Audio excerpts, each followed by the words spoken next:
Guys, welcome back to another video. Today we're going to be discussing why God allows suffering sometimes. First verse we're looking at today is James 1 verse 3, knowing that the testing of your faith produces patience. Patience is one of the most important morals in your life, and you can look at suffering in a way of God building your character in a way. And not only do you have these gifts, but you're able to grow these gifts through suffering. Sometimes when suffering occurs, helps you endure the times and have patience. It's a plan for your life, and God uses every single situation in your life to make it godly, to make it towards Him. And it's the same way you can look in your desires, because people have desires to be disciplined, to have motivation, have desires to be great. But He uses those desires to make them godly, to make them better, and make the goal to the prize, as Paul says, towards Jesus Christ. Because if we're being honest here, if we look at suffering as good, then what's going to stop us in life from getting better? What's going to stop us from improving our life if we look at suffering as a good thing? Because suffering is as bad as it gets, you know? So if we look at suffering as good, what's going to stop us? First, I want to look at to get this into another point is Matthew 11:28 says, "Come to me, all you who labor and are heavy laden, I will give you rest." Now notice how it says, "Come to me," not "I will come to you."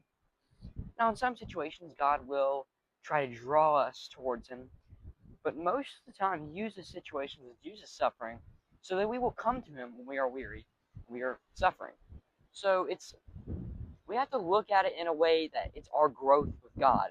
Because everybody wants to grow with God in their own way, in their own special way. But God has different ways.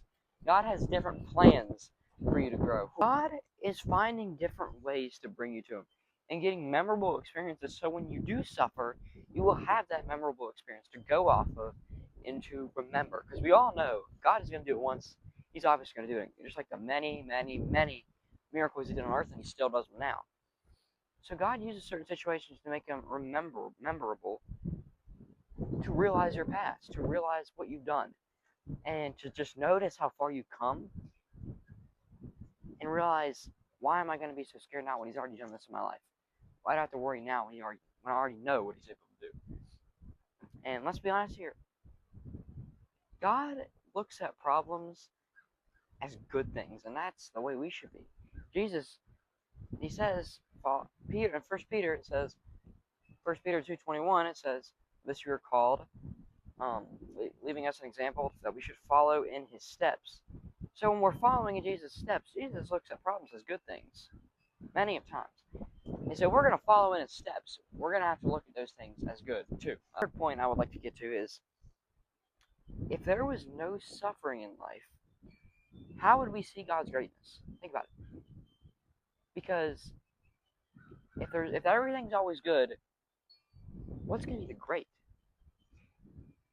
Because, yeah, there's good sometimes now, bad times. But look at the great, that's Jesus Christ. If things are always great, things are always sunshine and rainbows, where are we going to see God's greatness? Because there's greatness already everywhere. So where are we going to see God working in Himself? Because He works in suffering, and He grows you in suffering. There's no way He's going to grow you, because you're already great. You're already good. You're already fine. So if there's no sin, there's no suffering, how on earth is God's greatness going to be shown to us if everything's always good? What to get to is, sometimes Jesus gives you a warning. Sometimes He does things to warn you about things that are to come. Because He already's given us warnings in the Bible about the days that are to come. That's why He uses different answers, different sufferings to change you and to shape you into a way to understand the future. You don't always know the future. You know you know what sometimes it holds because of the outcomes. There's many reasons in life to be sad, but if we're going to be happy that suffering's happening, we're going to be unstoppable with Jesus Christ on our sides. Because suffering, there's not going to be suffering anymore if we're always looking at God's greatness. And sometimes we will be doubting. John the Baptist even doubted himself. But it's important to look at things as good. Everything is good. Everything God gives is good. Not everything God allows is good, because He wants us to show, He wants Him to show us and reveal His good to us, so that we will know His greatness, and we will know the future, the greatness of the future that He holds for us. That being said, I hope y'all enjoyed this one. See y'all in the next one.